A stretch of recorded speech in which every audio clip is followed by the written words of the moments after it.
Hello, good evening to all of you, and welcome to Unacademy.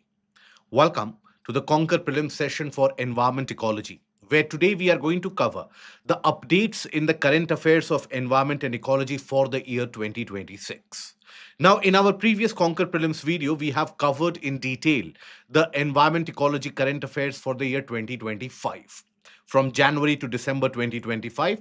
That is something that you will find as a description in the lower part of the video. You'll find the link in the description as well. Today, we are going to cover the updates of 2026. One by one, we are going to cover some of the important topics which have been in news, including the reports, the government initiatives, and some of the species which are in news. Overall, we will come up with a compilation, a separate compilation of all the species in use for better revision purpose as well. Without further ado, let us start with the first topic, that is the hypercapnic hypoxia in mangroves. So, what do we understand by the case of hypercapnic hypoxia? So, in the mangrove ecosystem, the mangroves basically they grow where? They grow in saturated soil conditions. Now, mangroves can grow in coastal areas also. They grow in inland areas and interior areas as well. So, this particular issue that we are talking about, this is about the coastal mangrove ecosystems. Coastal mangroves. And by the way, at the end of each topic, we shall be picking up the MCQs for discussion, practice MCQs for discussion also. And you have to let me know what the answer is in the chat section. So, when we talk about the coastal mangroves, now there you have the saline water or the sea water which is present, and the mangrove roots are submerged into that. Now, this serves as an ideal nursery for the fish and the other different aquatic species to breed and also to lay eggs. Why? Because in the marine ecosystem, the water can be very turbulent, it is not stable, and the currents and the streams can carry things at a very far distance. But these mangrove roots, they provide a kind of a stable ecosystem, a stability of sorts. So that is where, when you talk about the stability there, so that is provided by the mangrove roots, and that is helpful for the fish. However, due to increased amount of temperature, increased amount of CO2 being present, that is where this water is turning out to be toxic. So that is what is hypercapnic hypoxia, and that is impacting the fish population. So, what is it? So, mangrove lined estuaries are experiencing high levels of environmental stress. Why? Rising CO2 levels caused by climate change, right? And that is what is leading to hypercapnic hypoxia. Now, it is the high CO2 and low oxygen state. Ideally, when the fishes have to take birth or the fishes spawn, at that point of time, the oxygen level needs to be higher than normal. Only then the fish population benefits, right? So here the fish population is impacted because the oxygen level is also getting less, right? Now it pushes the estuaries into a kind of a stressful chemical state. Just for a quick recap, what are estuaries? Estuaries are those ecotones where the river water meets the ingressing seawater. So here you have the river and you have the ingress of the seawater. This is the region which is known as estuary. Okay, these are your estuaries. This will generally have very high amount of species diversity and population diversity as well. So that is the region where you will have lot of fish, prawns, shrimps, etc. Now there oxygen level is reducing, CO2 level is increasing. When does it occur? Mostly during low tide, right? At low salinity sites and in warm tropical region, that is closer to this area of the estuary, closer to the freshwater source of the estuary. Now, temperature overall acts as a powerful driver in this particular case. A 10 degree C increase in water temperature will impact the amount of CO2 which is present and also impact the amount of oxygen which is present. Increased temperature means the oxygen solubility starts to get less, and that is replaced by carbon dioxide. Okay, so that is the case where CO2 levels are increasing, oxygen levels are decreasing. What will it do? It will deteriorate the habitat quality. Okay. And overall, where will the impact be maximum?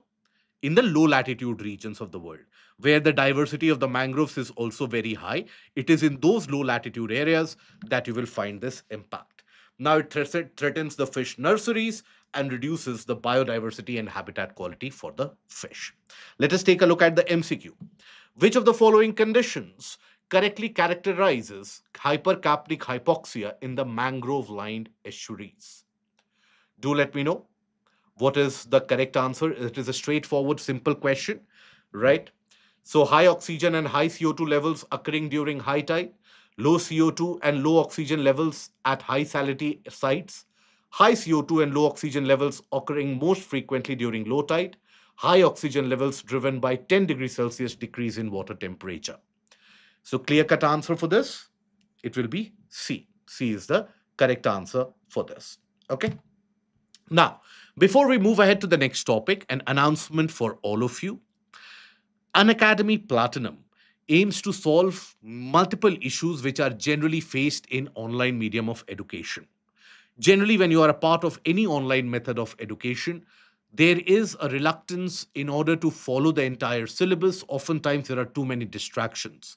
And that is where we have come up with the Platinum series. Now, in this, we have to ensure, and we do ensure, a greater amount of proficiency from the students by having some of the basic parameters met. For example, your cameras need to be on. You can ask the questions in person to the faculty available. And you will also get a personalized guidance and mentorship by the faculty, as well as you will get the guidance from people who have cleared the exam, the super mentors. Your papers will be evaluated, live answer writing will be done. So, this makes it quite a unique offering. Now, if you want to be a part of Unacademy Platinum, we have launched an offer for the first time where we are giving a discount for the early entrants in the new batch. And economy is going to be starting very soon in this week. And we have around 10,000 additional discount associated with that. The details are provided in the description below. Now, coming to the next topic. Conference of Parties number 15 to CMS was held in the Pantanal region of Brazil. Now, in places in news, we have discussed the region of Pantanal. But when we talk about CMS, CMS is Conservation of Migratory Species. This is also known as the Bonn Convention. Bonn Convention. This is something which was arrived at in 1979. That is when it was signed. It was enforced in 1983. India is member of this Bonn Convention. Now, what does this Bonn Convention stand for and why it is signed? So, basically, when we talk about the species which migrate from one region to another, the migratory species, now they need to be protected. Let's suppose this is the habitat where they are living, right? And this is the migratory destination that they are going for during the winter breeding or winter feeding and so on. Now, the species need to be conserved here as well, and the species need to be conserved in this region as well. Along with that, the species need to be conserved in the entirety of their range. The route is referred to as the range. All the countries lying in the route, they are referred to as the range countries. So here, in order to ensure the proper conservation of the species happens in the entire region, that is where you arrive at that is where the world arrived at the Bonn Convention. Now, here also, because it is a convention, the decision making is done by the Conference of Parties. The highest decision making body is the Conference of Parties. And this meets every 1 to 2 years to sometimes 3 years. It is not an annual meeting of COPs, it is 2 years to 3 years. Now, before this, you had the COP 14, which was held in Samarkand, Uzbekistan. This was held in Brazil. Now, as per CMS, what happens is that the species are divided into two appendices. You have Appendix 1 of the species which require maximum conservation, and you also have Appendix 2 of the species where the conservation would benefit them. inter-countries MOUs, etc., are respected in this. Right? For example, let's suppose we consider a bird, Indian skimmer.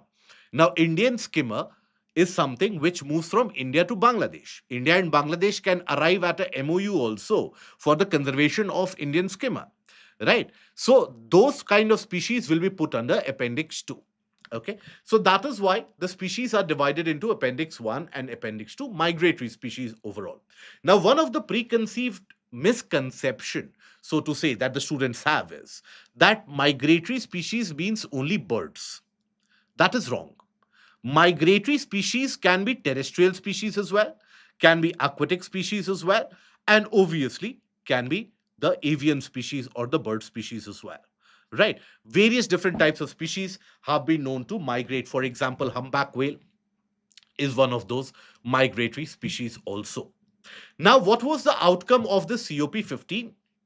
So it adopted a long term roadmap for the conservation, and it aligns with the Kunming Montreal Global Biodiversity Framework.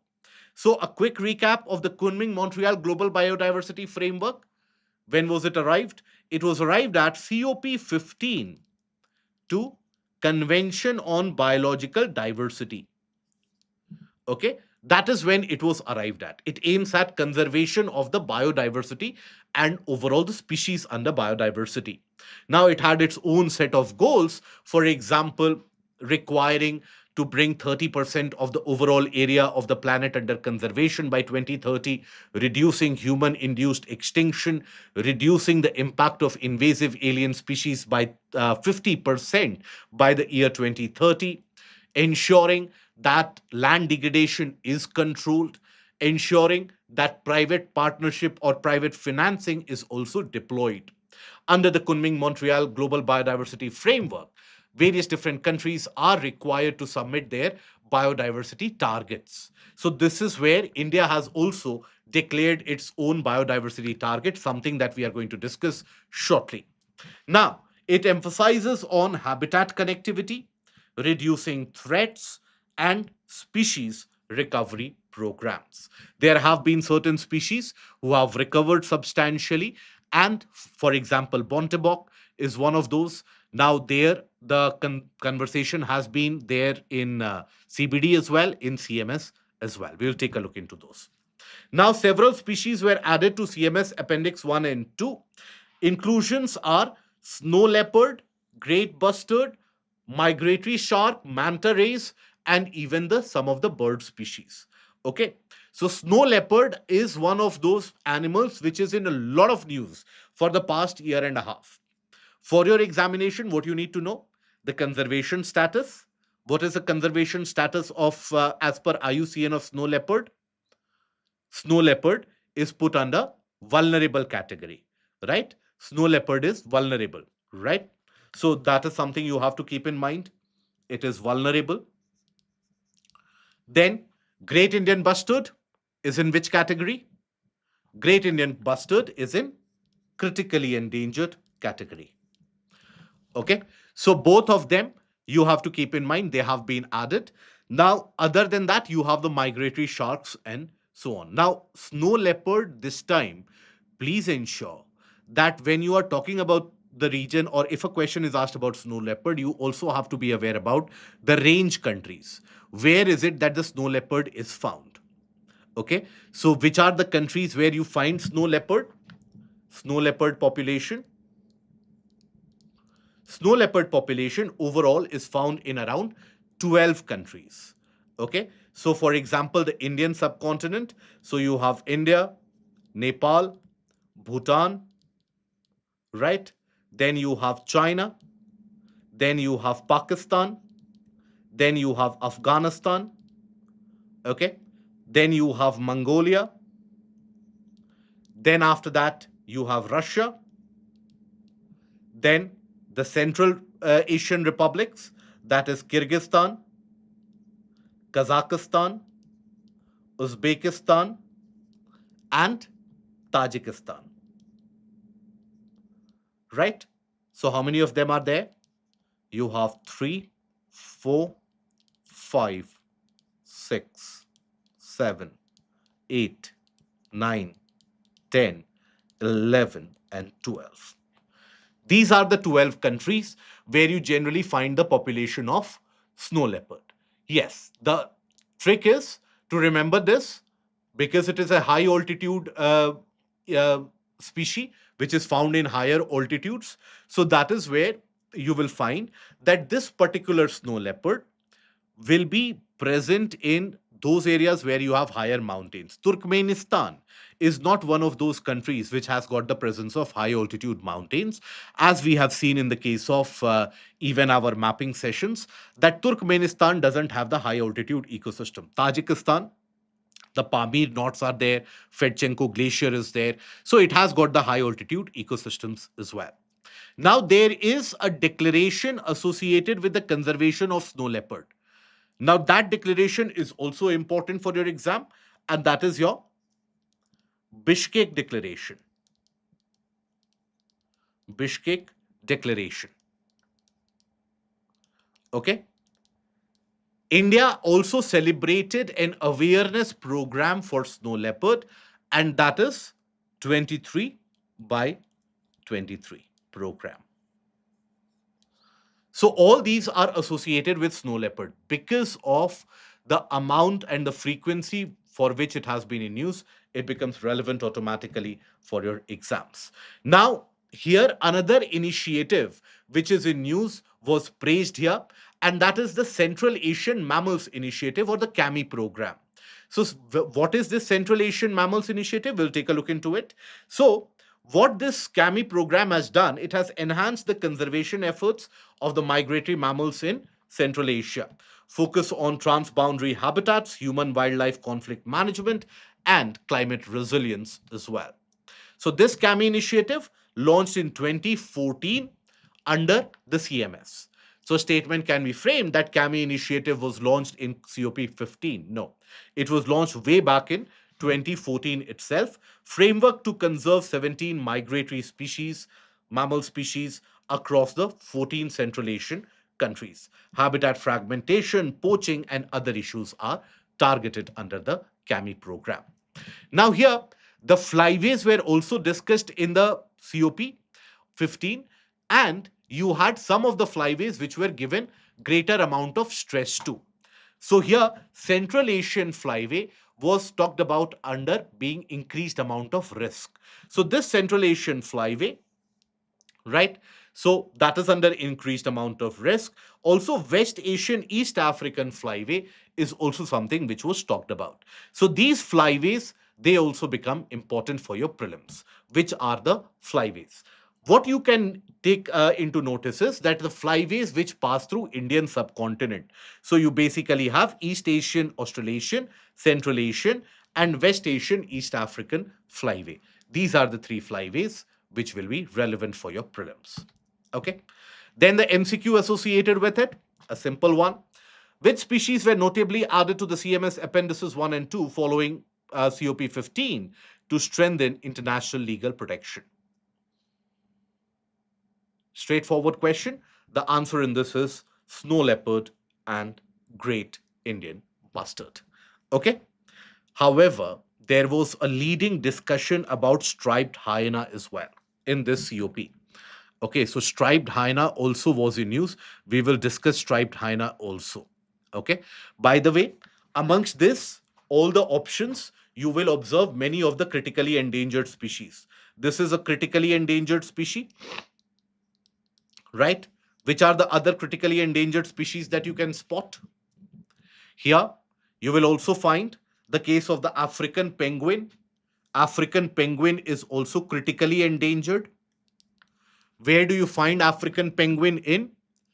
In the region of South Africa. South Africa and some area around the region of the Namib Desert. So there you will find the African penguin. Okay. Why is it critically endangered? Because of overfishing. That is why. Another critically endangered species, red crown roofed turtle. We will discuss the roof turtle also today. That in India, you have various different roof turtles, right? All of them almost are critically endangered. These belong to the Batagur class of species. Batagur.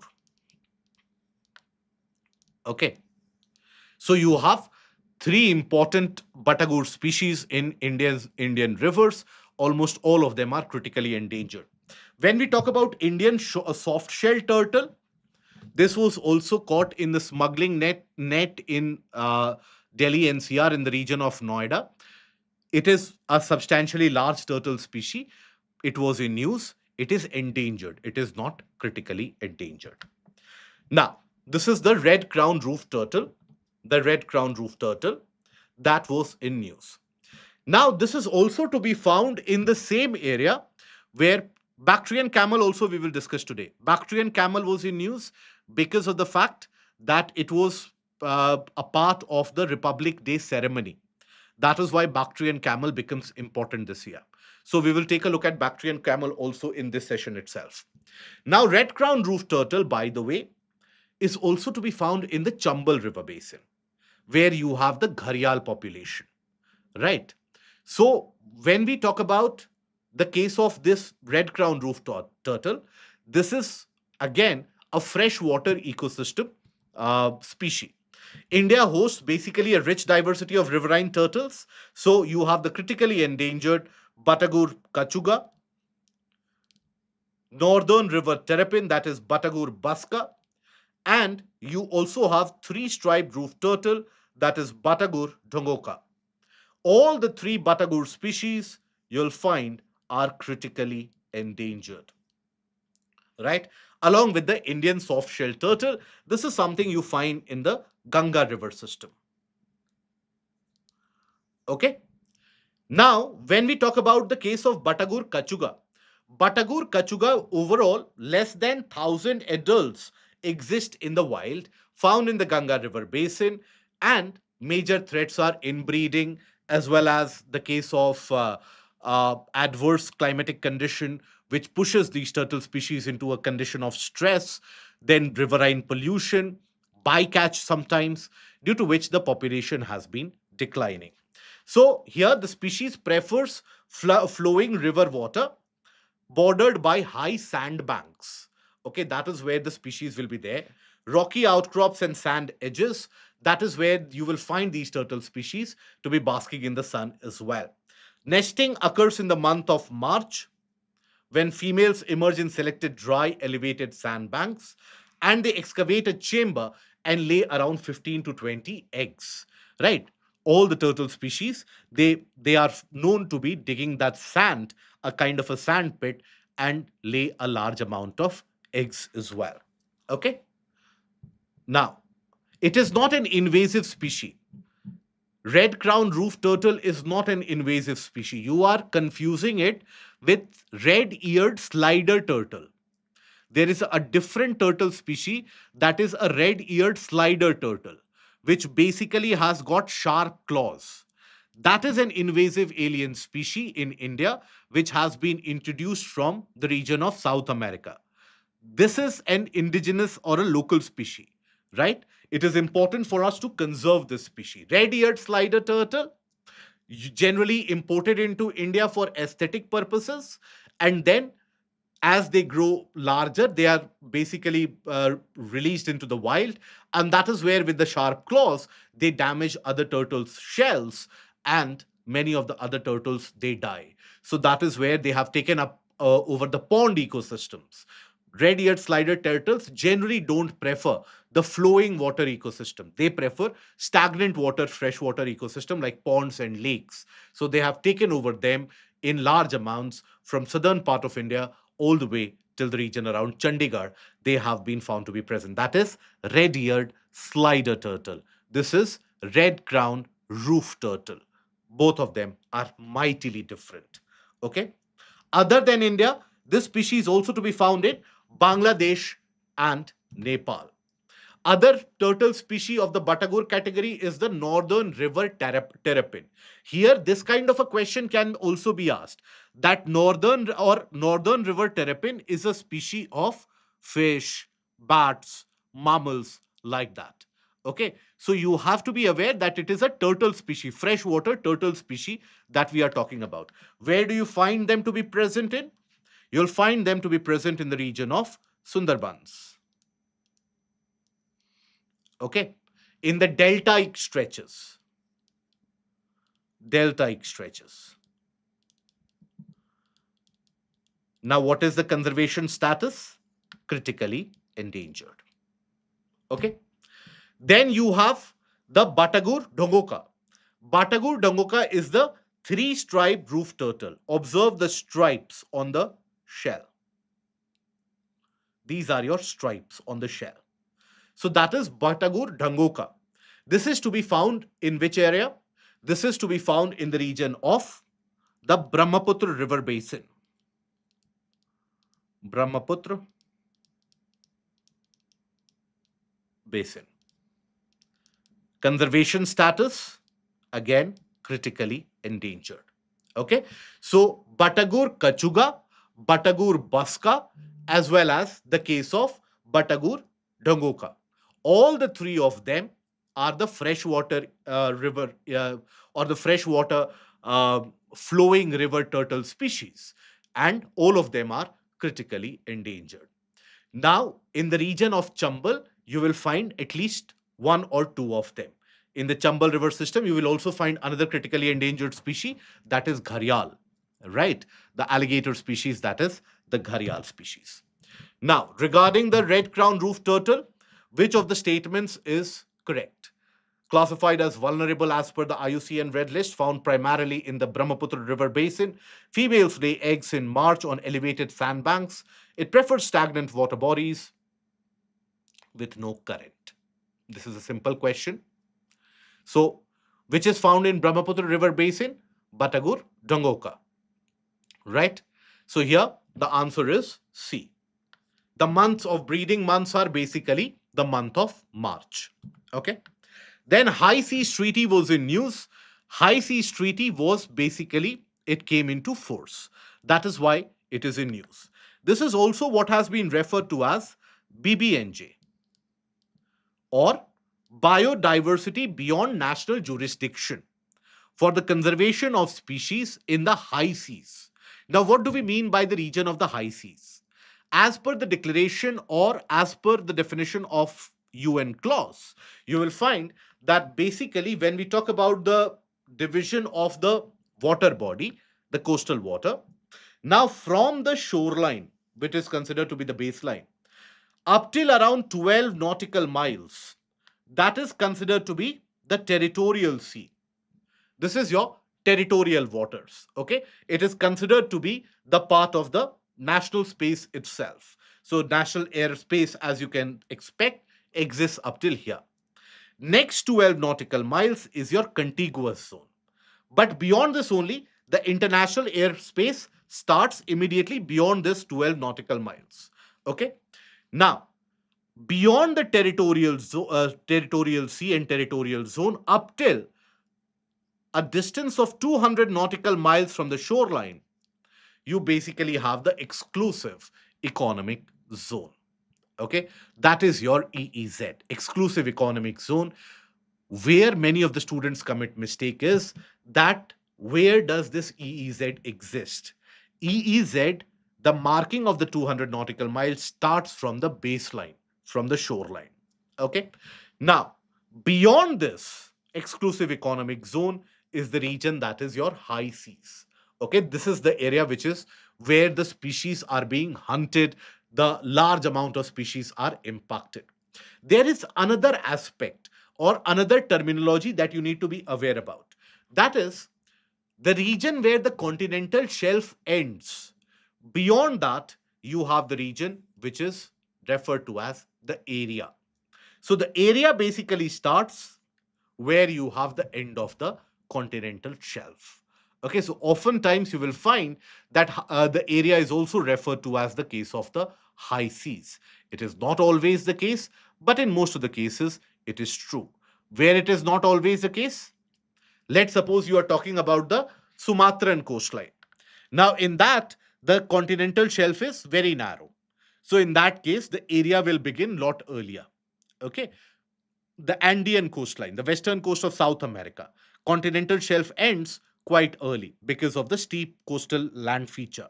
That is where the area will begin lot earlier. But nonetheless, high seas are international waters, and this is beyond the region of exclusive economic zone. Now, when we talk about the High Seas Treaty, what is this? It is basically covering all the part of the ocean which is not included in the territorial waters, exclusive economic zone, and so on. Here, the diversity level is very high. Okay. Also included, for example, when you talk about the island nations, they will always control the water body near them. If any hunting or any destruction of the habitat happens thereby, you can hold the countries responsible. But high seas, who is responsible? Countries like China, etc., have been found to be openly violating the norms of the high seas, and they carry out marine exploratory exercises, mining exercises, and now countries like China, they have also restarted whaling, that is hunting the whales. It was banned in the world for a long period of time. So this treaty aims to fix that and put the regulation and norms back in the place. Okay. Now here, when we talk about the case of the high seas, so area beyond any country's EEZ, right? That makes up 64% of the global ocean. So this is a fact relevant for your prelims, the trivia relevant for your prelims. Okay, 64% of the ocean, and that is beyond the national jurisdiction, right? Extended EEZ for polymetallic nodules are part of continental shelf. Continental shelf is not going to define your EEZ. Please keep that in mind. EEZ is, or rather, EEZ is not going to define your continental shelf. Continental shelf is basically defined by the shape of the landmass. Okay, shape of the bottom relief feature. Continental shelf is a part of the ocean bottom relief. Now, till what extent the continental shelf lies is not to be controlled by EEZ facilities. To what extent the continental shelf lies depends upon the shape of the coastline, the relief of the coastline. For example, in regions of western part of South America, you will find that continental shelf is very narrow to non-existent. Whereas in the region of Siberia, you will find that the continental shelf is as wide as 1500 kilometers. That is where you have the offshore oil reserves. So, continental shelf is a feature of the ocean. It does not know national boundaries. Okay, please keep that in mind.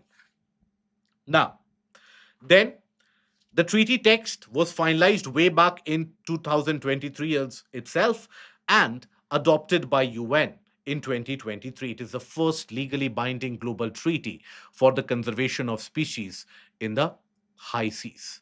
Now, when we talk about BBNJ, BBNJ is basically dependent on four pillars. What are the four pillars? Area based management tools, conservation based on the area based management tools. Under this, what is required out of the countries is basically declare more marine protected areas. Marine protected areas. MPAs. Okay. Now, this also aligns with the Kunming Montreal Global Biodiversity Framework. Okay. Aligns with Kunming Montreal Global Biodiversity Framework. That is the principles of CBD. Under the Kunming Montreal Global Biodiversity Framework, remember we talked about the fact that 30% of the planet, land and the sea, has to be brought under conservation by 2030. Now, this portion will bring more areas under marine protected area and hence will increase the conservation. Marine genetic resources and benefit sharing. Benefit sharing is again a principle which is advocated by conservation of biological diversity. There is a protocol under this convention which talks about access and benefit sharing. Which is that protocol? Under CBD, it is the case of Nagoya Protocol. Very good. Nagoya Protocol. So, Nagoya Protocol, which was signed when? Nagoya Protocol was signed in 2010, associated with the HE biodiversity targets. So that is basically a part of the, again, it talks about access and benefit sharing. Then environmental impact assessments to be carried out regularly, capacity building and technology transfer also to be carried out. Okay. Now, ratification. What was the condition of ratification? 60 nations, if they have ratified, then the treaty would come into force. The 60 nations did ratify it last year itself. In the month of September 2025, it was ratified by 60 nations, and that is where it came into force on 17 January 2026. India has signed it, has not ratified it. It is important for you to be aware of this. India has signed this treaty but has not ratified it yet. It has become legally binding for those who have ratified it. Okay. Now, in the case of the ocean, there are some other agreements as well. So, here the third implementation agreement under UNCLOS, alongside the implementation agreement for mining in the international seabed areas, and 1995 UN fish stocks. UNCLOS adopted in 1982, effective from 1994, for dispute resolution, for rights and resource management, environmental protection. For all those, you have the UN clause. Okay, ratified by over 160 countries. Okay, major maritime disputes are resolved by UN clause. Now, which of the following is correct regarding the High Seas Treaty or the BBNJ? It is the first implementation agreement ever established under UN clause. It defines the high seas as area within a country's EEZ. It became legally binding on 17 January and regulates mining in international seabed areas. Simple, legally binding on January 17th. Now, Bactrian camel, as I told you, was in news owing to its participation in the Republic Day ceremony, to be found in the region of Ladakh. This is a very sturdy camel species. It is also used by the armed forces for border patrolling in very difficult terrain in the region of eastern Ladakh. So it is large, even-toed ungulate, and they are also referred to as the Ladakh silent warriors. Right. They occupy habitats from Central Asia, that is from Afghanistan, China, all the region, and even in the Mongolian steppes and the Gobi Desert. Small population are found in Ladakh's Nubra Valley. Now, the two humps serve as reservoir of fat, and that can be converted into water or energy, more importantly, for the long movement. They are also critically endangered. Okay, the double humped Bactrian camel is also critically endangered. They possess thick, shaggy coats that fluctuates with the seasons, growing dense to withstand temperature as low as -40 degrees Celsius. Okay, nostrils are sealable. They can close the, and that is the case with majority of the camel species. They have the flaps which can close their nostrils. In the case of the desert species, to prevent this sand to come in the case of this the Bactrian camel, to prevent the cold winds and the snow to come in, right? They can survive by eating snow to meet the hydration requirements. They are omnivores, but primarily herbivores. Now, Global Environment Outlook 2025. So, this Global Environment Outlook is released by which agency? That is important. Okay. Which agency is going to release or releases this Global Environment Outlook? It is released by whom? UNEP, United Nations Environment Program. When was UNEP established, by the way? UNEP has been established way back in 1972 as an outcome of what? The Stockholm Conference. Outcome of Stockholm Conference. Okay.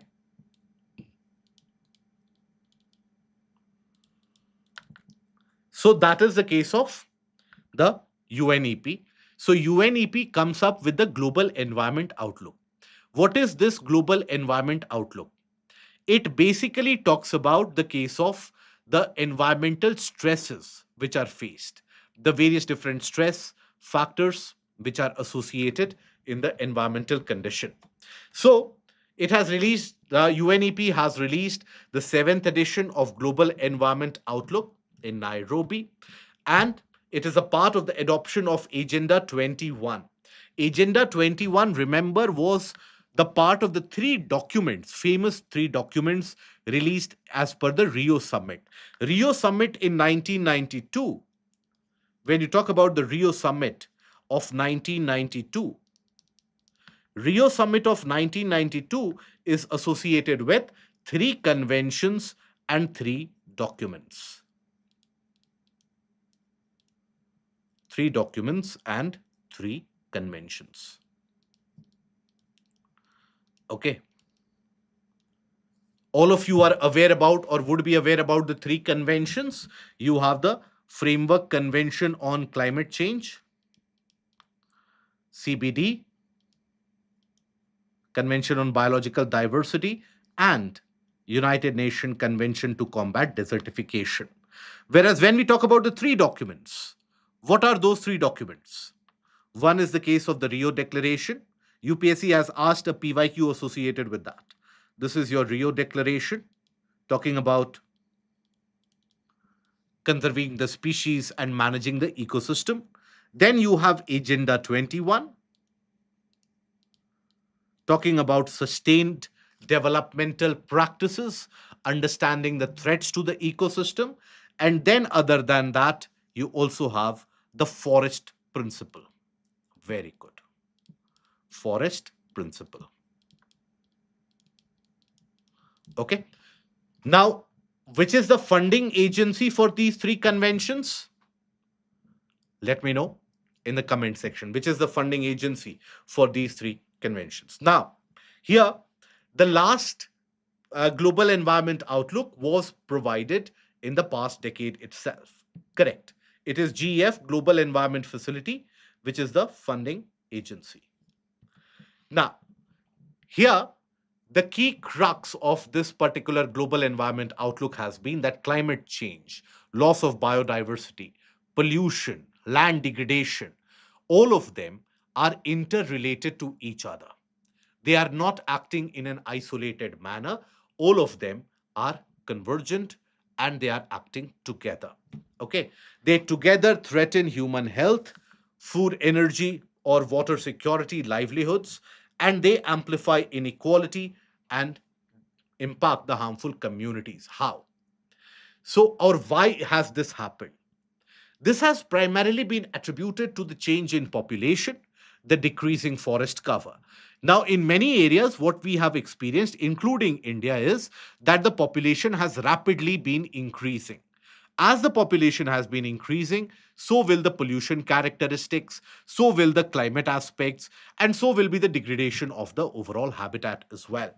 So, here, what you see in this particular chart published by UNEP is that you have the various different drivers of environmental degradation. All of them are now convergent. So, you have the case of demography, population, technology development, economic development, urbanization, all of them, they are increasing the demand for materials, energy, and food. And that is leading to emissions of greenhouse gases and pollution, land use change, resource use and exploitation. Invasive alien species are also adding to the pressure. And as a consequence, the crisis is climate change, biodiversity loss, land degradation, pollution, and waste. Now, mind you, out of these four that you see, three of them have been discussed in the 1972 Stockholm Conference. 1972 Stockholm Conference, you basically had the discussion of triple crisis. Triple crisis facing the planet Earth. And which were they? Climate change, loss of biodiversity, pollution and waste. Right? All of these were basically the case of the triple crisis. Okay? Now, here the population density, as you can see, that population change is happening in various different areas, due to which the pressure on the land is incredibly higher. Indian subcontinent, you would observe the region of Africa. Okay. For example, in Ethiopia, you know that the TFR, the total fertility rate, is exorbitantly high. Even now, Nigeria, exorbitantly high. And that is impacting the local biodiversity. So, under the present policy system, which is adopted by the governments and the global government setup, the global mean temperature is set to exceed the Paris Agreement climate goals. Okay. So, global mean temperature is going to indicate a rise of 2.4 to 3.9 degrees Celsius above the pre industrial levels. Greenhouse gas emissions have increased by 1.5 degrees Celsius annually since 1990. Biodiversity has collapsed, and population sizes of many species have dropped, and you have up to 1 million species now which are considered to be at the risk of extinction. Both terrestrial and the marine ecosystems have faced a collapse. Now, report what it does. Why is the report generated? So that the policymakers can identify the threats and they can basically suggest solution. So they can design the solution and they can implement them. For your prelims, what is important for you to know? Please be very careful in that. The the environment outlook. Who generates it? Is it the first one? No. And is it generated annually? No. It is the seventh one, the last one generated way back in around 2019, 2020. Okay. So this takes, and what does it talk about? It talks about the pressures on the environment. It is not only associated with the climate, not only associated with the case of pollution, not only associated with biodiversity. It also talks about the decreasing forest reserves in various parts of the world. Everything is included in this. So here, according to Global Environment Outlook 7 report released by UNEP, what is the core message regarding that? It is a simple one. Here again, I don't think so. See, these kind of questions when you observe, right? So please don't get bothered by the long statement options. You should be happy that the answer is in front of you and you can solve them. Okay. Now, long-billed vulture was in use. It is an old world vulture species. But with the help of this, what I want you to emphasize upon is that the vultures in India, which are critically endangered. How many vulture species in India are critically endangered? You basically have four vulture species in India, which are considered to be critically endangered species. So it is an old world vulture native to the Asian region, okay, known as long-billed vulture due to the comparatively longer bill beaks that they have. Now here, the females are smaller as compared to the male species. And here you will find that these are obviously the scavenger category. They consume the dead organisms, usually found in the savannas and other open habitats around villages, cities, and so on. Native to India, Pakistan, Nepal. IUCN, critically endangered. Okay. So, which are the four vulture species? Overall, there are around nine vulture species to be found in India. Four of them, overall, that you will find is basically the critically endangered species. So, you have white rumped vulture, red headed vulture, slender billed vulture, and Indian vulture. Okay. So, white rumped, red headed, slender billed, and Indian. Okay, these are critically endangered, right? WRIS. White rumped, red headed, then Indian, and slender billed. All of these are critically endangered vulture species.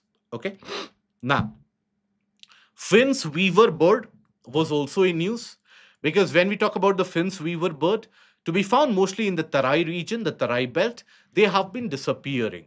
Their population has been rapidly declining. This is your Finn's weaver bird, typically to be found in the area of some of the grasslands associated with Tarai.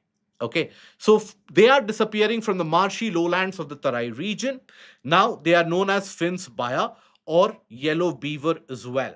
Native to which region? The Ganges and the Brahmaputra Valley of India and Nepal. Live close to the water bodies. Marshy soil, tall grasses, samul, and shisham, that is where you will find them to be present. Shisham is one of those areas, the tropical moist deciduous forest, where you will find this yellow beaver in large proportion. IUCN vulnerable. The anthropogenic activities, that is the land pressure, right, construction activities, destruction of the natural habitat in the Tarai, that is what is leading to the destruction of the population. Okay. Now, then, owing to the budgetary allocation, carbon capture utilization and storage has been in use, CCUS. Now, CCUS is what? CCUS is basically, now this becomes very relevant. You had a direct question asked in the mains examination also last year. CCUS, when you talk about, it is of four types. What is the basic principle behind CCUS? It is about capturing the carbon dioxide from the atmosphere, not allowing the release of carbon dioxide in the atmosphere as well. So when you control the amount of CO2 in the atmosphere, when you limit the amount of CO2 in the atmosphere, thereby, if this is reduced, what will you do? You will reduce the amount of radiative forcing. Reduces radiative forcings. Right? As a result of that, it brings about cooling. A kind of a bioengineering process. CCUS is of four categories. Okay, this is the case of the CCUS. So basically, it is of four types. What are the four types? First is that when you are burning the fossil fuels, that is when carbon dioxide is released in large amount. So let's suppose prior to burning coal or petroleum, you gasify that petroleum, you convert it into a gas, right? When you convert it into a gas, you will generally get, because most of these hydrocarbons, they will have HCOH and so on, right? Carbohydrate compounds will be there. Now when you turn it into a gas, you will get CO2 and you will get H2, and thereby you burn only H2, you remove CO2. So before burning the fossil fuel itself, you turn it into a gas, and that is when you only carry out the combustion of hydrogen. So this is pre-combustion removal. Prior to the combustion of the fossil fuel, remove this. Obviously, it will be very costly process. Lot of energy will be required in the gasification itself. So not everywhere is it implementable. It is not scalable as well. Then the other technique is, what you observe is that, let's suppose you are running an industry. In that industry, the effluent is releasing carbon compounds. You attach various filters, and from those filters, you don't allow carbon dioxide to be released. And that is basically the case of the cleaned flue gas. Okay, so this is again the post combustion cleanup. This is something which can be implementable in multiple different industry spectrum as well. In the existing industries also, you can add this to it. The PDF of the session will be available on my Telegram channel, uh, or it will be available in the description also later on, or you can download it from the Telegram channel on Monday or Tuesday. I will put up the PDF. You can download it for revision. Okay. Now, here, after that, when you talk about the case of this carbon capture, so one is the pre-combustion, another is post-combustion. Then you have what is known as the direct air capture. In the direct air capture, what you do, you install these devices which directly from the ambient air, from your surrounding air, they catch up carbon dioxide. Imagine, for example, you have installed a device in your room which directly captures all the carbon compounds. It has got to be a complicated and sophisticated device, but nonetheless, that is the utility. That is the case of the direct air capture. Then after that, you also have the oxy-fuel combustion. So these are the four types: pre-combustion, carbon capture, removes carbon dioxide before the fossil fuels are burnt. In this process, fossil fuel undergoes a gasification process whereby any fossil fuel will be converted eventually into mixture of CO2 and H2.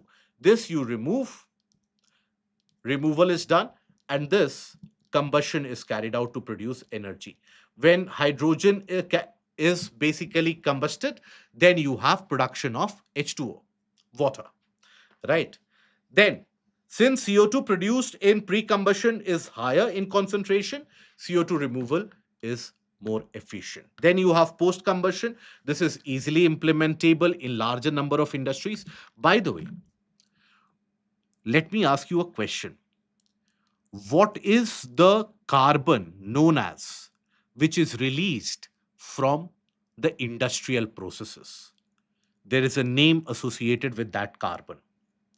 Do let me know in the comment section. What is that carbon known as? It is a part of the carbon rainbow, right?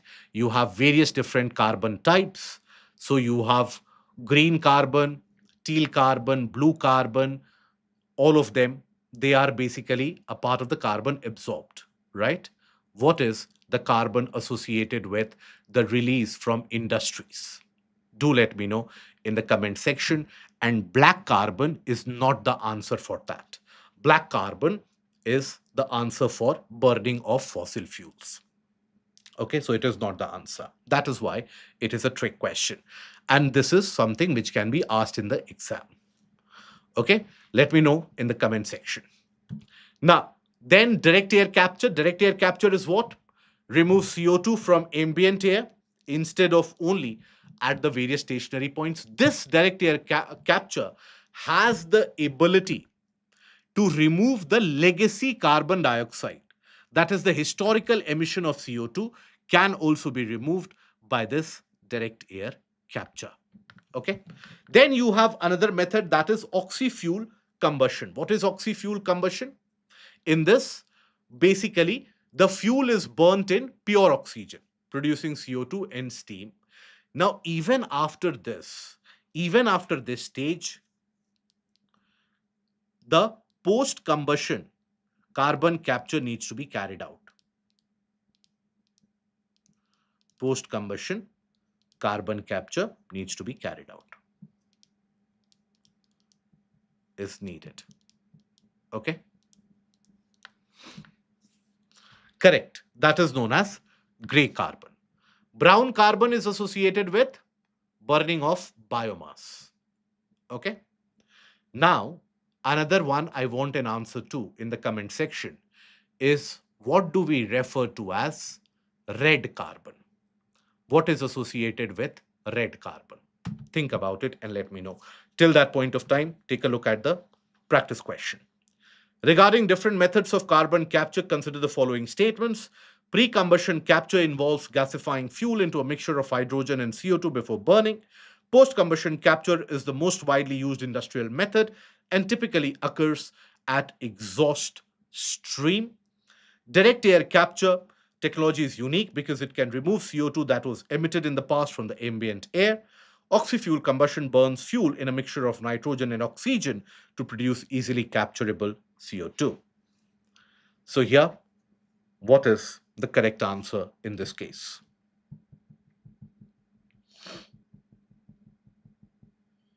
A, D, B.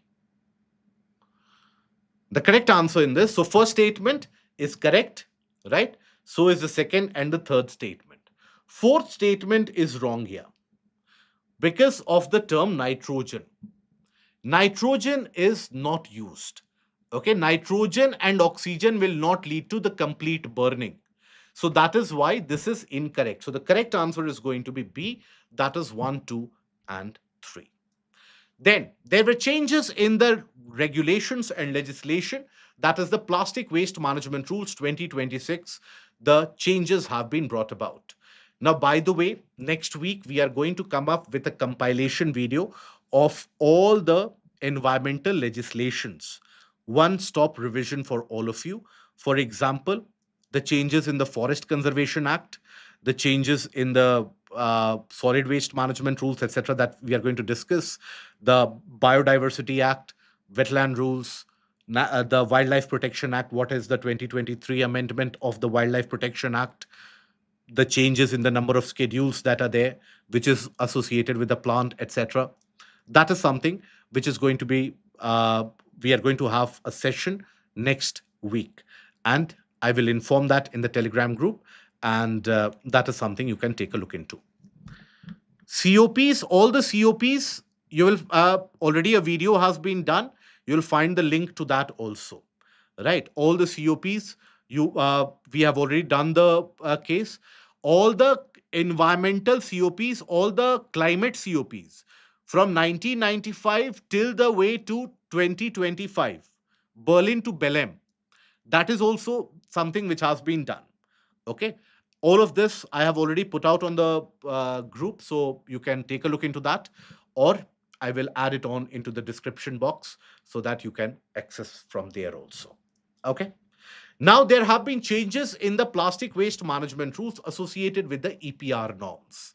So here the EPR norms associated with that is what, basically, as per the plastic waste management rules 2022, there were EPR targets which were given to various different countries, right? Various different companies and organizations.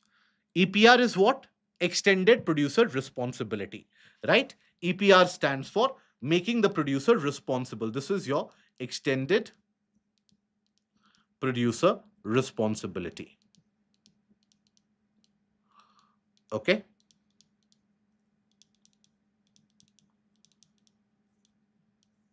Now, this is what is basically done by the various countries. These norms have been brought by the various countries to ensure climate and environmental cleanliness, and also bring about a greater accountability to the organizations for responsible manufacturing.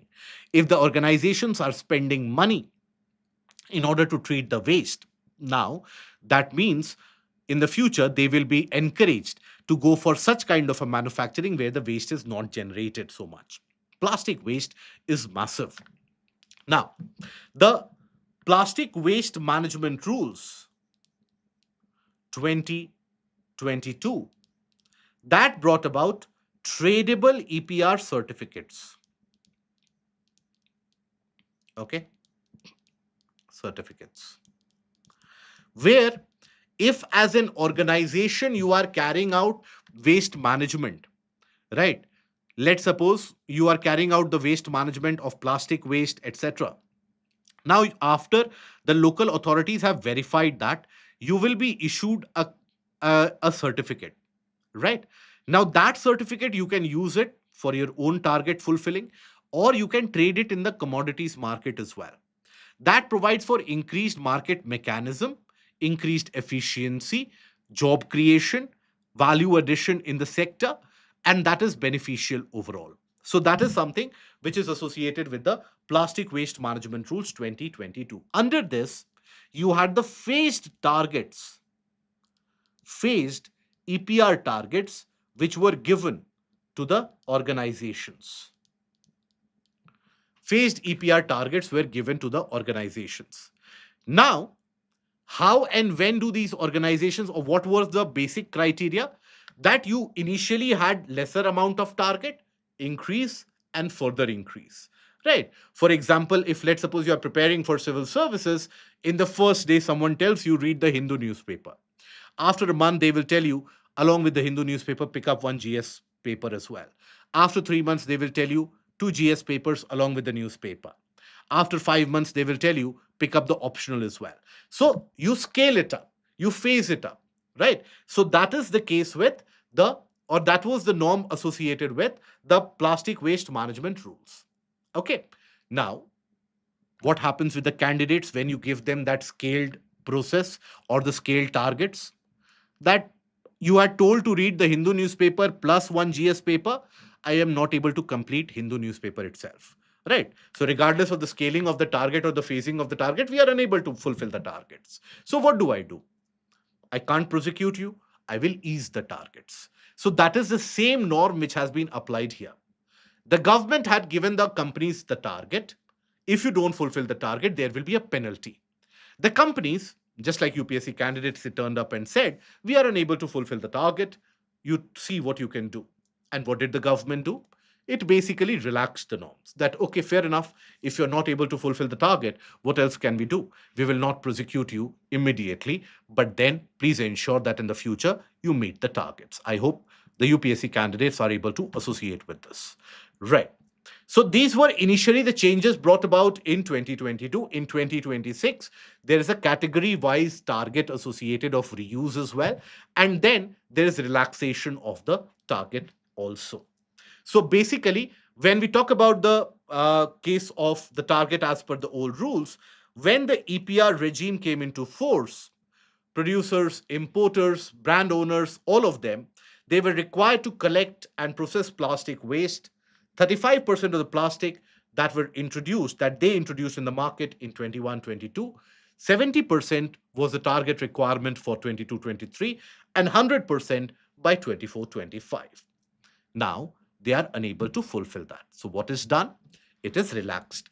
No longer, so those who are failing to meet the recycling targets no longer penalized immediately. Okay, so that immediate penalization won't be done. Unfulfilled target can be carried forward. Okay, for the 3 consecutive years, the unfulfilled targets can be carried forward. And that is where it can be carried forward provided whatever was the target, one third of the deficit is cleared annually. 33% is cleared annually. Okay. Now, here there is a phased framework which is again there. Now, category wise reuse and EPR norms have also been brought into place. So, for example, rigid plastic packaging must contain 30% recycled material, rising to 60% eventually by 28-29. Flexible plastics, category 2, 10% requirement, increasing to 20%, right? Multi-layered plastic must meet 5%, rising eventually to 10%. Reuse targets for rigid plastics have also been mandated. Now, as candidate for the prelims examination, you cannot possibly learn and retain all of them. What I would rather suggest to all of you is remember the one third carry forward norm, and also remember the case of the rigid plastic packaging material. That rigid plastic packaging material that becomes relevant. Now, companies, it is mandated by these rules that they process 100% of the plastic they introduce into the market by 24-25, and eventually ensure full compliance. Tradable credits will also be allowed into this. Now, State of Finance for Nature 2026. This report has been released again by whom? UNEP. UNEP has released the of Finance for Nature 2026. Right? Now, what does it talk about? It talks about nature based solutions, NBS. What are nature based solutions? For example, improving your ecosystem, right? River management, ensuring the ecological flow, ensuring greater amount of afforestation and reforestation, land management. These are your nature-based solutions. So when you carry out nature-based solution, that is when it will benefit and bring about natural conservation. So NBS is defined by IUCN actions to address societal challenges through protection, sustainable management, and restoration of ecosystems, benefiting biodiversity and the human well-being. So these are your various different types of nature-based solution: protection or restoration of coral ecosystem, protection, restoration, and sustainable use of the forest landscape, providing space for rivers to flow naturally. For example, under the Namami Gange program, one of the major provisions and the norms is what? Objective is what? To ensure natural and e-flow, maintaining the ecological flow in the riverine ecosystem. Sustainable management of agroforestry systems, urban green and blue spaces, all of them are included.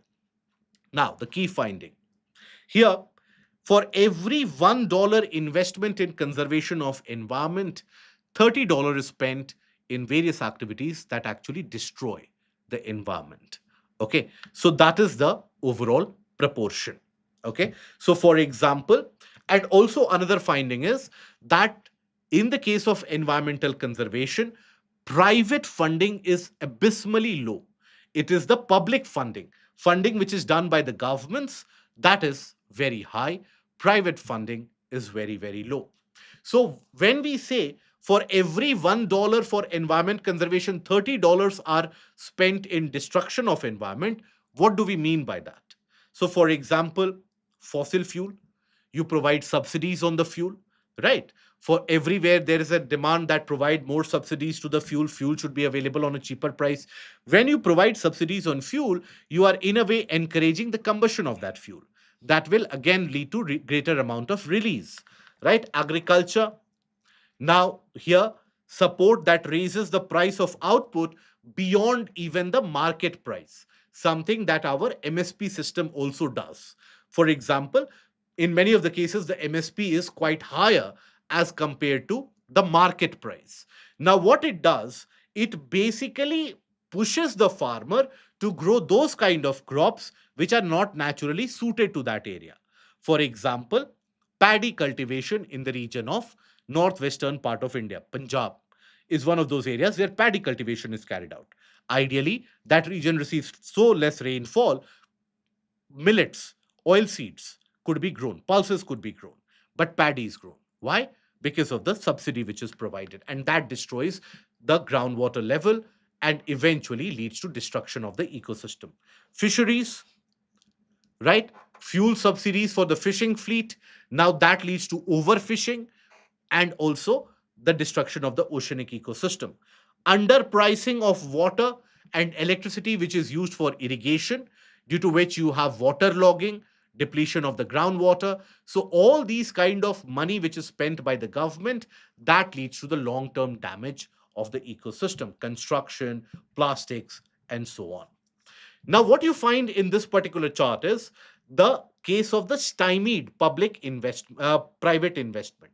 So, overall, the investment by the government, here when we say public, it is by the government. Investment by the governments across the world are around $197 billion. Major chunk of that is in the conservation of biodiversity, majority of that, right? Then some of that in sustainable agriculture, forestry, and so on, pollution abatement. Now, private sector, the investment is only $23 billion, which is much lesser. And there also, for the biodiversity target, that is where the investment is high. Now, overall, you will observe that in many of the areas, the public, domestic, and international expenditure on nature based solution, you'll find that Europe is in the positive. That is, they are spending more on conservation, less on these subsidies. North America is also positive. South America, Latin America, and Caribbean, which includes the portion of South America, is also in the positive. Asia is in negative. Asia, Middle East, Africa, and Oceania, the poorer part of the world, they are spending more in these subsidies, as a consequence of which you have the degradation of the environment. Then recently you had the release of the IQ Air report of the air quality. Now, when we talk about the air quality, so IQ Air annually releases the report for the health of the air that we breathe in. Now it measures the pollutants. Which is the pollutant that is measured by IQ Air? It measures only one pollutant, and that is PM 2.5. Only PM 2.5 is something which is measured, right? IQ Air releases the annual report. And what is that report? World Air Quality Report. So IQ Air 2025 World Air Quality Report. Now, that basically indicated that Loni in Ghaziabad is the most polluted city in the world, right? Now, here basically the WHO prescribed limit for PM 2.5 is 5 micrograms per meter cube. That is the world WHO's overall recommendation. In Loni, it is close to around 112 micrograms per meter cube. That high. Okay. Now, only 14% of the cities overall worldwide managed to meet the target, which is down from the previous one. So, the declining trend you have to keep in mind. Now, some of the island nations, Oceania regions, and the regions which have less population, 13 of those are able to meet the target, WHO annual target. 130 out of the 143 countries, they have exceeded the target. Five most polluted countries in the world: Pakistan, Bangladesh, Tajikistan, Chad, and DRC. Last year, India was at number 5. Okay.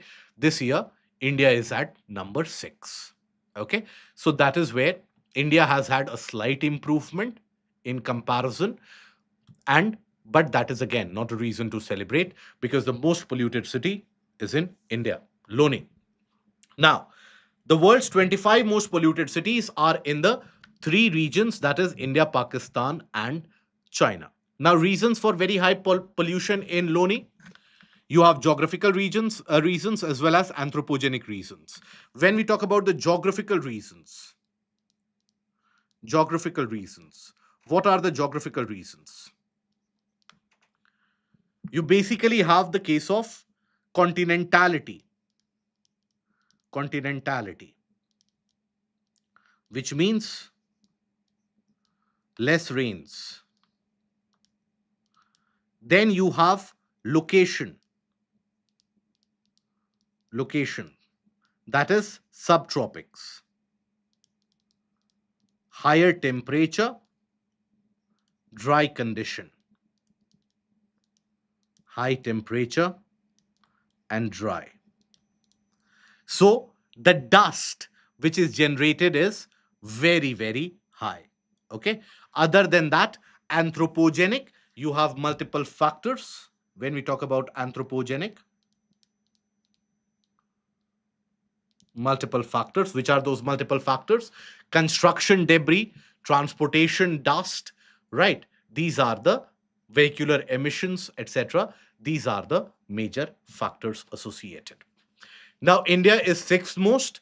Now, New Delhi is the most polluted capital city in the entirety of the world.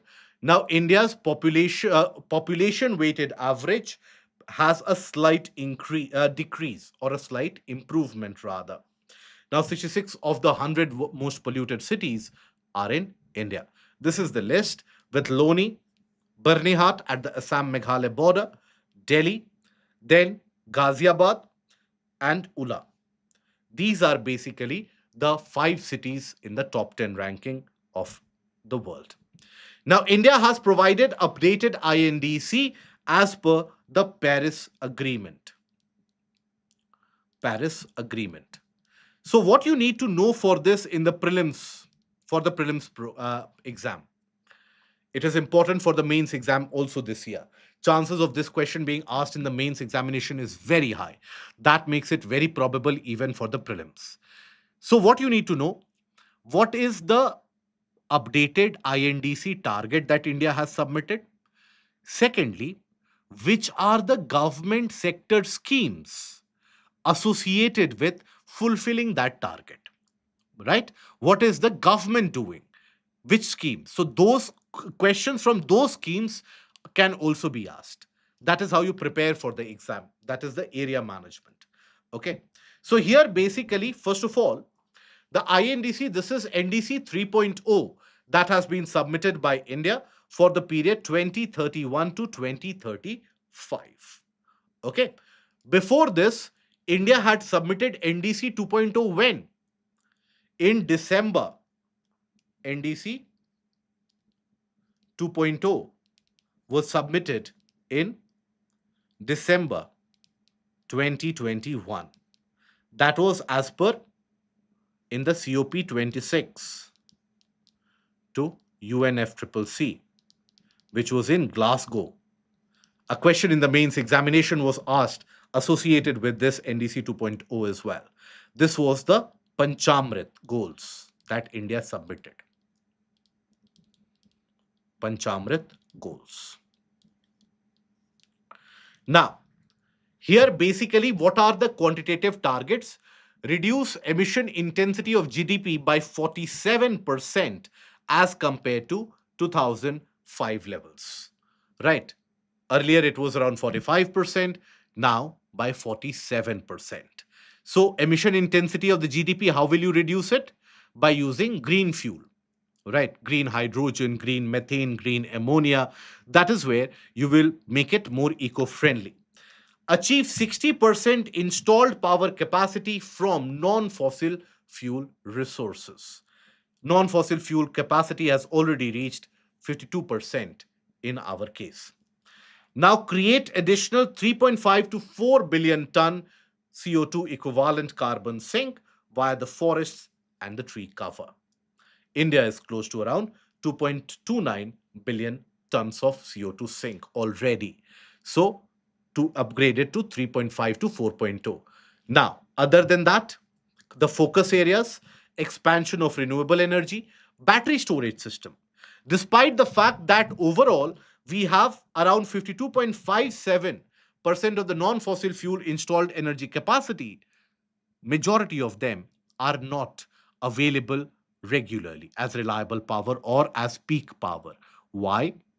Because we don't have enough storage ecosystem.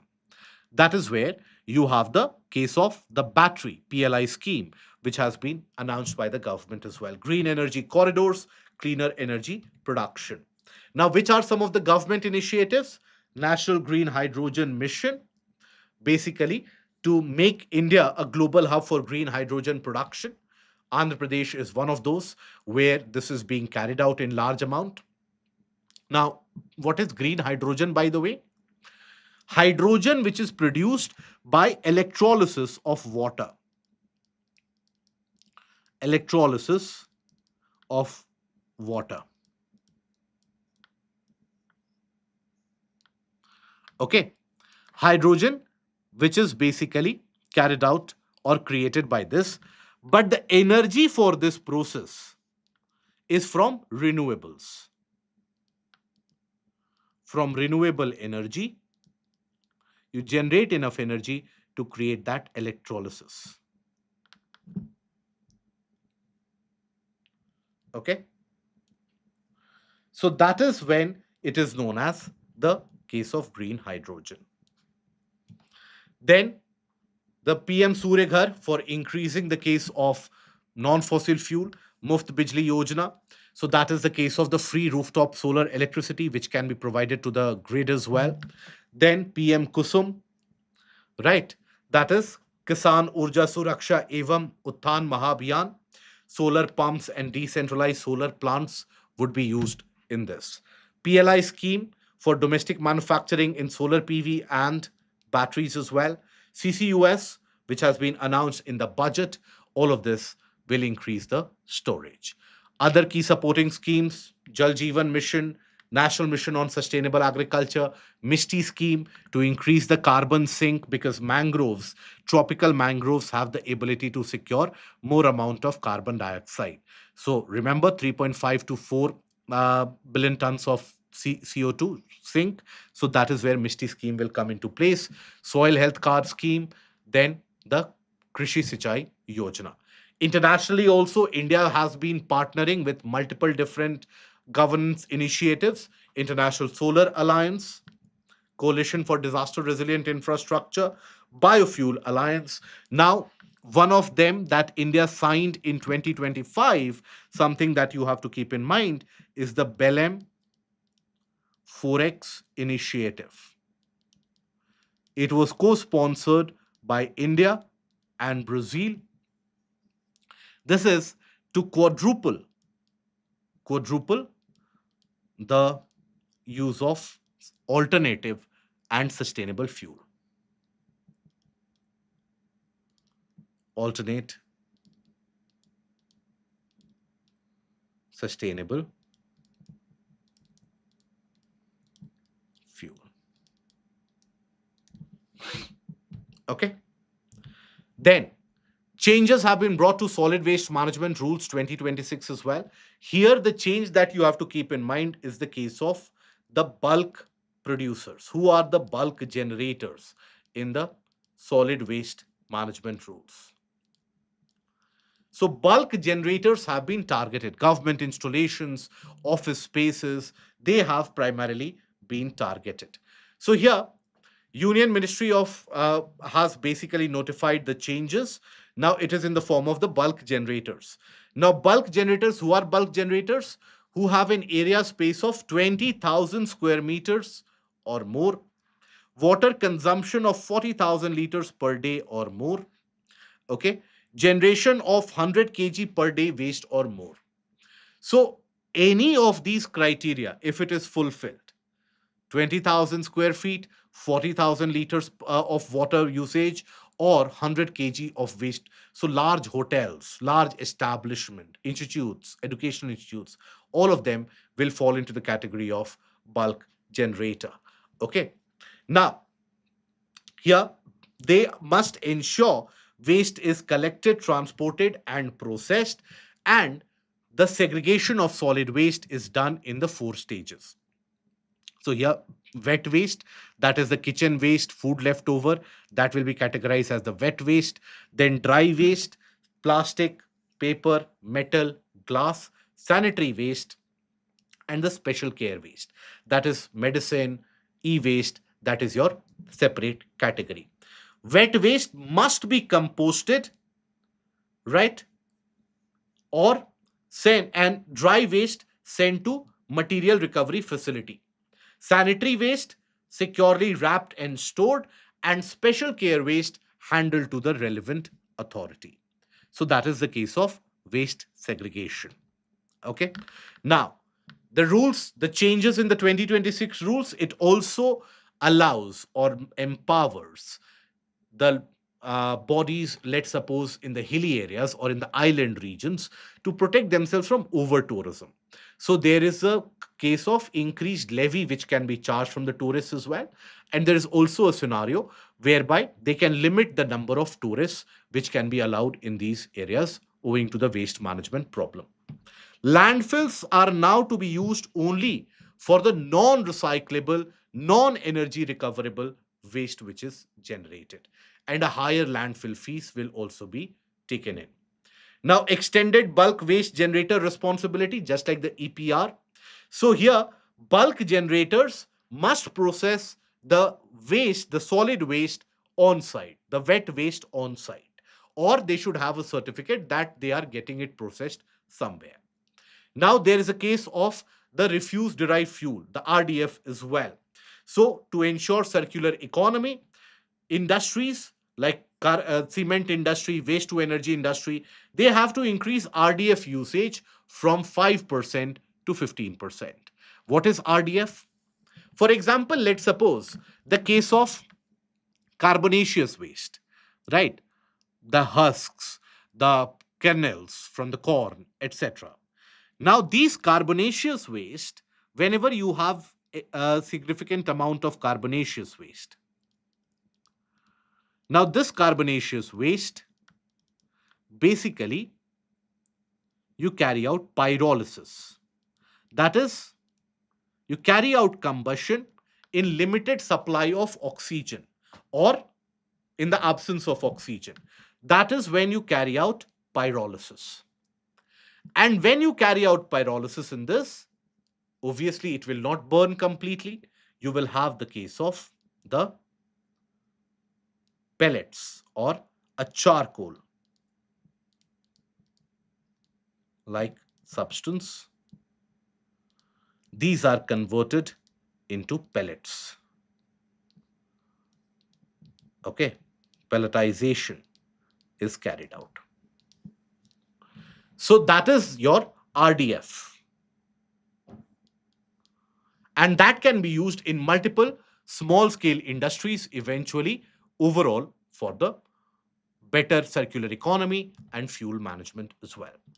Now, time bound aspect of the waste management, biomining, and bioremediation of the dumping sites. the legacy dumps that you have, for example, the Ghazipur landfill, etc., that you have in Delhi, with quarterly reporting, a centralized online portal to be maintained by CPCB to track waste collection, disposal, and treatment. Okay. Now, who are bulk generators as per the Solid Waste Management Rules 2026? Who are the bulk generators? Let me know. What can be categorized as bulk generators in this case? See, otherwise, generating 100 kg of waste per day, 20,000 square meters, or 40,000 liters. Either of them can be bulk generator. Now, before the CMS, the Conference of Parties number 14, number 15 to CMS, you had the release of the state of world's migratory species. Okay. Now, here, what it basically emphasized upon is the case that cross species influence. For example, bird flu can always have an impact on multiple other species, right? So, here it is published by Convention on the Conservation of the Migratory Species. So, that is what releases, who releases the state of world's migratory species. Okay. Now, it was prepared in collaboration with UNEP WCMC. Now, here, major threats highlighted for the migratory species: destruction of habitat, avian flu, that is the bird flu H5N1, and overexploitation. 49% of the global migratory species populations are declining. Okay. Now, population of the appendices, the species listed in appendices, have declined by 5% in just 2 years. 24% face extinction risk. Now, some species have been in news. Which are those species? First is the critically endangered African penguins. They are also to be impacted, they are found to be impacted by bird flu. Now, Humboldt penguins, they are vulnerable, right? And near threatened the Peruvian pelicans. They are near threatened. In South America, these are also impacted. In Europe, Dalmatian pelicans in Europe, and when you have the red crowned and the hooded cranes, right, in Asia, they are also vulnerable. Now, cross species influence is to be found in the case of the South American sea lion, okay, and South American fur seal. Both of them are of least concern. However, there have been mass mortality events in the sea lion and in the fur seal population. Various different migratory shorebirds are at particular risk, and this is where you have the flyways, which we discussed: East Asian Australasian flyway, East Atlantic flyway, and coastal regions of India and the Arctic breeding sites, right? Now, population decline in migratory species which were in use: Mongolian gazelle to be found in the region of Central Asia. Now, this is a migratory species where the decline has happened primarily because of the fragmentation of the habitat. The habitat has been broken down into smaller subparts. And then you have the blue wildebeest.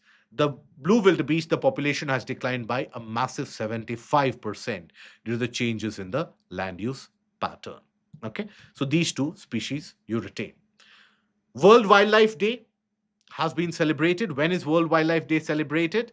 It is basically celebrated on 3rd of March. 3rd of March, why?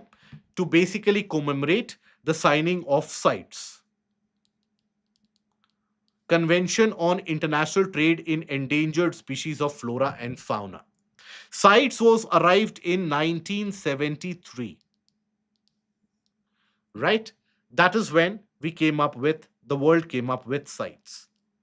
Now, here, when we talk about CITES, it was arrived at in 1973, came into force around 1975. India has been an active member of CITES. Since when are we celebrating World Wildlife Day? That is where a question can be framed. So, World Wildlife Day, celebrated on 3rd of March, is a much more recent phenomena. Okay, since when? So, basically, it was established by the UN in 2013 after the proposal initiated by Thailand. Okay. Now, it was in December 2013 that the UN General Assembly declared March 3 as the World Wildlife Day, to be started from in place from 2014. So, from 2014 onwards, World Wildlife Day is being celebrated. Okay. Now, when we talk about sites, sites basically is legally binding, does not take place of the national laws. In India, we have our own law to basically implement the provisions which are there in sites, which is the law that India has framed in order to meet the regulations of sites. It is the Wildlife Protection Act 1972. That is the Indian law associated with the provisions of sites. And that is why India has been updating it regularly. Okay. Now, Environment Protection Act is 1986, not 1976. Now, here, when we talk about sites, it basically classifies the species into three appendices. Appendix 1, commercial and international trade is prohibited. However, trade can be carried out for research activities only, provided that the sending or the exporting country takes responsibility of that species. Okay, so here you have 704 species listed under this. Appendix 2, through permits, trade is allowed. Maximum number of species in sites are listed under Appendix 2. Maximum number of species are listed under Appendix 2. And Appendix 3, commercial and non commercial international trade is basically allowed. Now, as I told you, that as per the provisions of CBD, Convention on Biological Diversity, the countries are required to submit biodiversity report talking about the parameters in which they have fulfilled the targets or what is the status. India has also submitted its biodiversity report. It is the seventh biodiversity report that India has submitted. It is a mandatory submission that the countries have to carry out. So it serves as a national report card to track the progress towards the 23 global biodiversity targets, coordinated by the National Biodiversity Authority and MOE-FCC. All the parties to the convention, which convention? CBD. Okay. They have to carry out the submission of the report after the global biodiversity framework was established after the Kunming Montreal Agreement. This is the first full report which has been submitted. It has been classified into National Biodiversity Target NBT 1, 2, 3, 4. So here NBT 1 associated with the forest cover, that has been increasing in our country, increase in the mangrove cover. Overall, the forest and the tree cover in India is increasing, more increase in agroforestry regions, and forest carbon stock has increased, representing a rise of around 81.5 million tons compared to the previous assessment. NBT 2, that deals with desertification and land degradation. Now, almost 30% of India's geographical area is currently undergoing degradation. 30%. Okay. It has committed to restoring 26 billion hectares under the Bond Challenge. Bond Challenge is what? And who has brought about this Bond Challenge? So, Bond Challenge also co-aligns with UNCCD, Convention to Combat Desertification. It is brought by very good IUCN and Germany. It is not Bonn Convention. This is Bonn Challenge. Bonn Challenge is different from Bonn Convention. Okay. So, what you are talking about, the migratory species, that is Bonn Convention, right? So, here Bonn Challenge, global effort launched in 2011 by Germany and IUCN to bring 150 million hectares of the world's degraded land under conservation or into restoration by 2020 and 350 million hectares by 2030. It is a voluntary pledge mechanism. As per this voluntary pledge mechanism, India has pledged 26 million hectares to be restored. Okay. Then NBT3 deals with the protected areas. So here, around 3 or 5% of India's geographical area is protected. And that is something which has to be increased. But India is also focusing upon the increase in OECMs. What is OECMs? That is other area based effective conservation measures. For example, around the Aravalis, you don't have a protected area, but when you conserve the Aravalis, you will conserve the ecosystem. Those are your, so Aravali Biodiversity Park is an example of this. Okay, Aravali Biodiversity Park is an example. Okay, so that is the case of the OECM. Now, NBT4, that is about the wildlife. So here, several flagship species from Asiatic lion to the case of the tiger. This year, tiger census is again to be carried out, which will, in all likelihood, indicate an increase. One horned rhino, we have achieved the target of the project Rhino. Snow leopard, first national level population assessment was done. Which is the region in India which has got the highest population of snow leopard as per the census assessment? Let me know in the comment section. So here it notes limited data for lesser known species. We don't have enough research associated with the lesser known species. Agriculture and the associated ecosystem. So trees outside forests now make up the significant share of India's total tree cover. And agroforestry, as I mentioned a few minutes ago, occupies around 8.6% of the country's geographical area. Now, another initiative which was in use is the IKI in German, or International Climate Initiative. Now, this is basically an initiative between India and Germany. In Now, Germany, basically the German government is one of the larger donors across the world when it comes to climate conservation. Okay, so in Brazil, in India, and in all those underdeveloped nations, it keeps on investing in order to bring about the effective measures for biodiversity conservation and so on. So it was established in 2008, a part of German government's international climate finance commitment. As per UNFCCC, developed countries have to spend money for conservation efforts and climate management. So, as per the provisions of UNFCCC as well as CBD, you have the IKI, or International Climate Initiative, launched by Germany. It basically prioritizes investment in which areas? Brazil, China, Colombia, Costa Rica, India, Indonesia, Mexico, Thailand, and so on. So you can see basically in the underdeveloped regions of the world is where the investment comes in. Biodiversity conservation, meeting of the nationally determined contributions, climate change, etc. Now, funding areas, where does the funding go in? Here, mitigating greenhouse gas emissions. Okay, the greenhouse gas emissions, reducing that. So, aiming for the net zero emission target of 2050, even though India has a net zero target of 2070. But however, Germany is investing for that. Adoption to the adaptation to the impacts of climate change, restoring the carbon sinks, that is the forest conservation, and biological diversity conservation as well. So, regions in India which are targeted by the International Climate Initiative, what is that? Basically, the Himalayan region,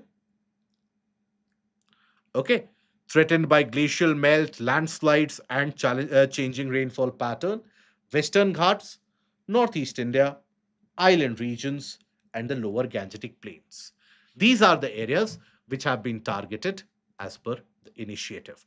Now, here we had studied the NBS, nature based solution, as per the various initiatives. What were the nature based solution? This is your ecosystem based adaptation.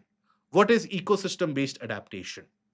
Forest restoration to improve the ecosystem resilience, strengthening biodiversity corridors, the wildlife corridors, the elephant corridor, lion corridor, and so on.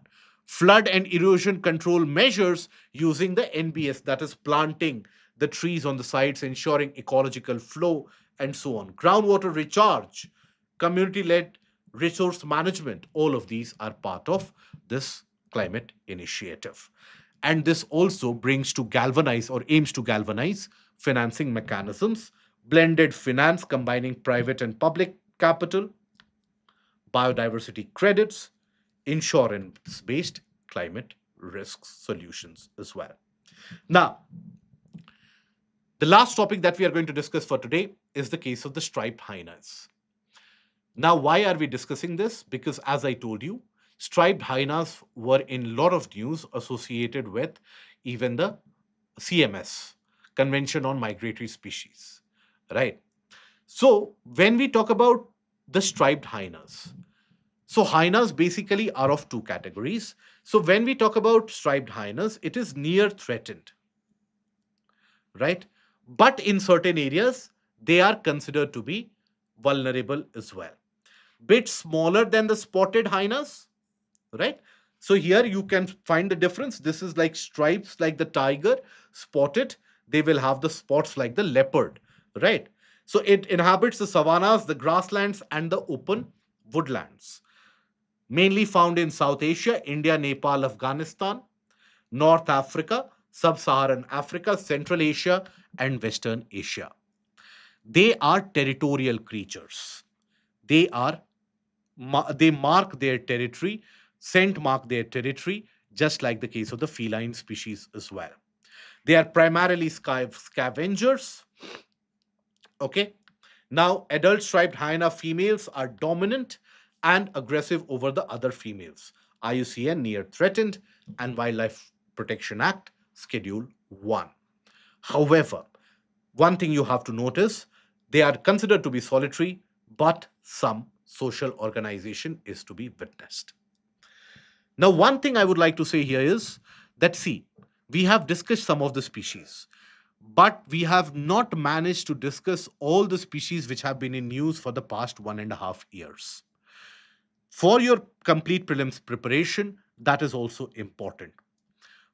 As I told you in the case of the places in news while we were discussing the Great Nicobar project as well, Nicobar shrew, Nicobar megapod, these are the ones which are in news. So that is where next week we are going to have a compilation of the species in news, a brief session around 30 to 45 minutes where I will tell you about the various different species. The aim should be that you cover it in the session itself. That should be complete along with one revision maybe before the exams. That is the session we are going to hold along with the environmental legislations that is going to be coming up next week. However, if you have liked the video, if you have liked the content, put that in the comment section, share it with your friends, and don't forget to click on the like and the subscribe button. I hope this benefits you in terms of content, and all the best for your prelims preparation and examination. Take care of yourself. Till we meet again, goodbye. Thank you.